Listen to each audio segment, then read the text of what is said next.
Hello and welcome to Nikolai's genetics lessons, and today we are going to talk about mirror Manhattan plot. And if my first two videos was introductory videos, today I'm going to talk into deep details about principles of construction of such plots, and I also going to explain what we see here and why we need mirror Manhattan plots. And I would start with axis y, and on the axis y we have minus log of 10, and here is a p value. I would say this is p value mass trap. Why? First of all, a p value is a probability, which means it is always a number between 0 and 1. When we work with probabilities, we usually work not with percentages, for example 10%, 20 or 30, but instead we work with numbers between 0 and 1, where 0 is 0 and 1 is 100%. So on this scale, for example 0.5 would equal to 50% chances. Now you also have to understand that logarithm of any number less than 1 is a negative number. For example, take a look. Log of 10, so log of 10 of 0.01, this is going to be p value, is going to equal minus 2. If we just used a standard log of 10 scale, all the dots on our graph would shoot down into deep negative territory. A graph that grows into the basement is counterintuitive. For example, take a look at this graph, which is on the y-axis above 0.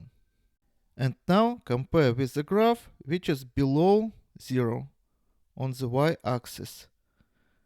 It is hard to read and would be hard to understand, because we are just not get used to such graphs which shoot down. One more time, if we would use positive log here, the graph is going to look like this, because we are going to get negative numbers. Now let's return to our normal view. In order to make graph grow upward, like skyscrapers, by the way, this is why we call this plot Manhattan plot, because it just resembles skyscrapers of Manhattan.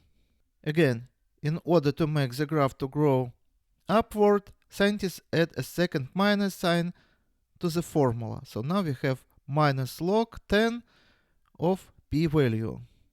So if we put a minus here, now we are going to get minus times minus, and we are going to get positive number. Here's another example. Let's take highly significant p value as 0.00000001, which equals to 10 in the power minus 7. So log 10, and p value is 10 in the power minus 7, and this would equal to minus 7. Now if we add negative sign here, our negative 7 would be positive 7. You also have to remember that the smaller the p value, the higher the significance, and the higher the point sits on the graph. This makes it easy to see higher, more important.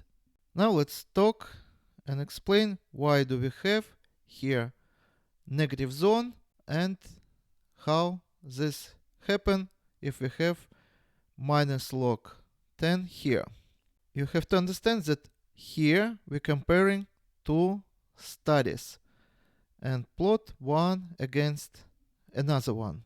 Actually, this bottom graph should look like this top one, but software just converts numbers to negative again. So in this example, we just multiply by minus 1, and again all our numbers would be negative. So this is just software simulation. And now we can talk about why we need mirror Manhattan plots like this. As I already told, we're comparing here two studies, and instead of comparing them one graph next to each other, which would be very difficult to compare, we just plot one up and another down and put them one under the other. Why we are doing this?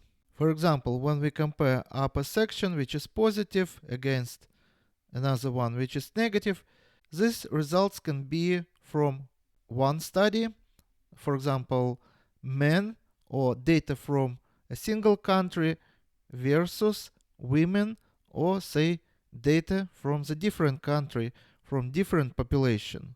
So again, here the higher point, the higher significance. But on this graph, the lower the point, the higher significance. So as you see, mirror Manhattan plot allows us instantly to see if peaks in two studies coincide. If, say, skyscraper rise upward while corresponding stalactite descends at the exact same location on the chromosome, it indicates that this gene influenced the trait in both cases. Or in our case, we comparing here two diseases, and that means that the same gene plays a role in both diseases. And for example, if a peak appears only at the top while the bottom remains empty, it means that this genetic signal is specific to only one group. And this is all for today. Subscribe, more videos will follow, and see you in the next video. Goodbye.